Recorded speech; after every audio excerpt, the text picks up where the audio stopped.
नमस्कार, आप देख रहे हैं एसपीएन 9 न्यूज और मैं हूं आपके साथ मनीष कुमार सैनी। पश्चिमी यूपी में सियासत से जुड़ी एक बड़ी खबर सामने आ रही है। बसपा सुप्रीमो मायावती पश्चिमी यूपी की मीरापुर विधानसभा सीट पर होने वाले उपचुनाव में अपना प्रत्याशी उतार सकती हैं।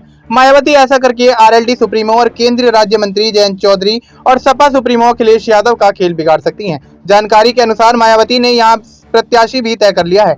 मायावती का अपने भतीजे आकाश आनंद को राष्ट्रीय संयोजक बनाना भी इसी बड़ी रणनीति का हिस्सा है। चर्चा तो ये भी है कि मायावती यूपी की उन सभी सीटों पर प्रत्याशी उतार सकती हैं जहां उपचुनाव होने हैं। जानकारी के अनुसार मायावती ने पश्चिमी यूपी की मीरापुर विधानसभा सीट पर होने वाले उपचुनाव में प्रत्याशी उतारने की पूरी तैयारी कर ली है।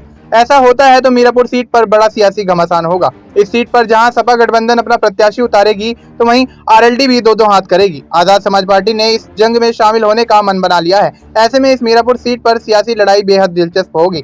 सबकी नजरें इस बात पर टिकी हुई हैं कि मीरापुर के मैदान में किस पार्टी से कौन सा प्रत्याशी उतरेगा। लोकसभा चुनाव में भले ही बसपा का खाता न खुला हो, लेकिन विधानसभा उपचुनाव के सहारे मायावती पश्चिमी यूपी में दमदार एंट्री करने का सपना देख रही हैं। मीरापुर विधानसभा उपचुनाव में सपा भी यहां मजबूत प्रत्याशी उतारने की तैयारी में है।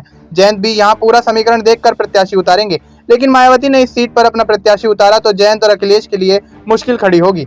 मायावती पूरे दमखम के साथ मीरापुर की घेराबंदी करेंगी और इस सीट पर जीत के लिए पूरी ताकत लगाएंगी। हालांकि आजाद समाज पार्टी के राष्ट्रीय अध्यक्ष और नगीना लोकसभा सीट से सांसद चंद्रशेखर आजाद भी यहां प्रत्याशी उतारने जा रहे हैं। साल 2022 के विधानसभा चुनाव में सपा और आरएलडी का गठबंधन था। मीरापुर विधानसभा सीट पर आरएलडी के चंदन चौहान चुनाव जीते थे। साल 2024 के लोकसभा चुनाव में जयंत ने चंदन चौहान को प्रत्याशी घोषित किया। जयंत का प्रयोग सफल रहा और चंदन चौहान संसद पहुंच गए।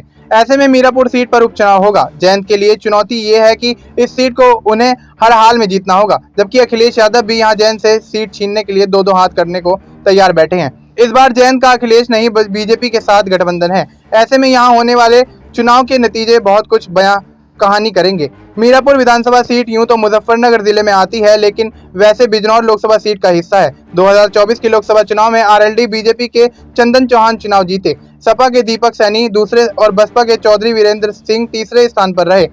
लोकसभा चुनाव में मीरापुर विधानसभा सीट पर मिली वोटों की बात करें तो आरएलडी के चंदन चौहान को 72,000 वोट मिले, सपा के दीपक सैनी को 63,000 और बसपा के चौधरी विजेंद्र सिंह को 55,000 वोट मिले।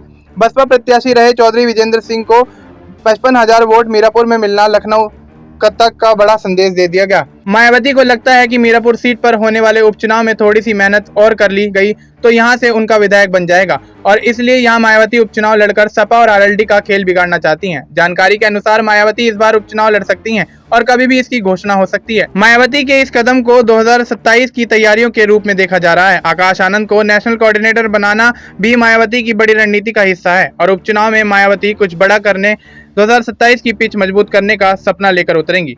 देश और दुनिया से जुड़ी तमाम जानकारी के लिए आप देखते रहिए एसपीएन 9 न्यूज।